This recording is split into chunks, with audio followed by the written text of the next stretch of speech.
శ్రీ గురుభ్యో నమ. ఓం నమో భగవతే వాసుదేవాయ. భగవద్గీత 14వ అధ్యాయం గుణత్రయ విభాగ యోగం నుండి వేళ మనం 26వ శ్లోకాన్ని పరిశీలన చేసుకుందాం. మాం చయో వ్యభిచారేణ భక్తి యోగేన సేవతే సగుణాన్ సమతీత్వైతాన్ బ్రహ్మ భూయాయ కల్పతే. భగవానులు చెబుతూ ఉన్నారు, అర్జున, ఎవడు నన్ని అచంచలమైన యోగము చేత సేవించుతున్నాడు అతడి గుణములన్నిటినీ లెస్సగా దాటివైచి బ్రహ్మముగా నగుటకు అనగా జీవన్ముక్తుడగుట కొరకు సమర్థుడగుచున్నాడు అని చెబుతూ ఉన్నాడు భగవానుడు. త్రిగుణముల కవ్వల పరమాత్మ కలడు. త్రిగుణమును దాటినచో భగవత్ ప్రాప్తి సిద్ధించును.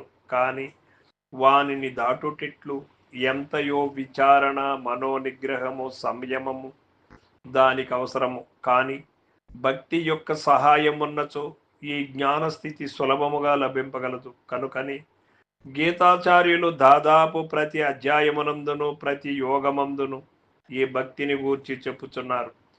ఈ 14వ అధ్యాయము అఖండముగు జ్ఞానోపదేశము గావింపబడిన సందర్భమైనప్పటికీ దీని చివర కూడా భక్తి యోగము యొక్క ఆవశ్యకతను నిరూపించిరి. అయితే సామాన్య భక్తి చాలదనియు, అచంచల భక్తి, అవ్యభిచారిణీ భక్తి, అనన్య భక్తి ఉండవలయననియు బోధించిరి. అనగా దృశ్య విషయములందు విభజింపబడని ఏకాంత భక్తి అవసరమని భావం.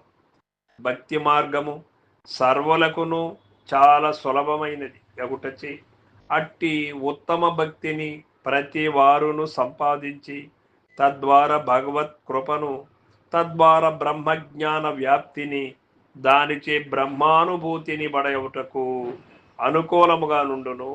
ఆ విషయమే చెట తెలుపబడినది. బ్రహ్మతత్వమును ఎవడు పొందగలడో, మోక్షస్థితి ఏ ప్రకారము చేకూరగలదో ఈ శ్లోకమందు చక్కగా నిరూపింపబడినది. అచంచల భక్తి కలవాడే మోక్షమునకు, ఆత్మానుభూతికి అర్హతను సంపాదించగలడని స్పష్టముగా నిచ్చట పేర్కొనబడినది. కావున యోగ్యతయే ఇచ్చట ప్రధానము గాని జాతి, మత, కుల, వర్ణాశ్రమములు ప్రధానము కాదు. అతీత్య అని చెప్పక సమతీత్య అని చెప్పుటచే నిర్మల భక్తి గలవాడు త్రిగుణములను లెస్సగా దాటగలడని తెలియచున్నది. కథం చైతాం స్త్రీన్ గుణానతివర్తతే. ఈ గుణములెట్లు దాటబడును అను అర్జునుని ప్రశ్నకి శ్లోకము సమాధానమయ్యున్నది.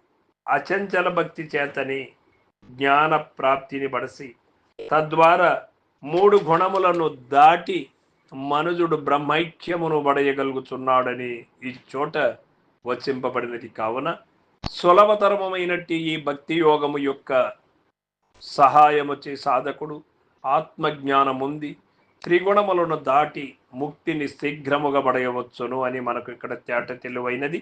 సర్వం సద్గురు పాదార్పణమస్తు. జై గురుదేవ.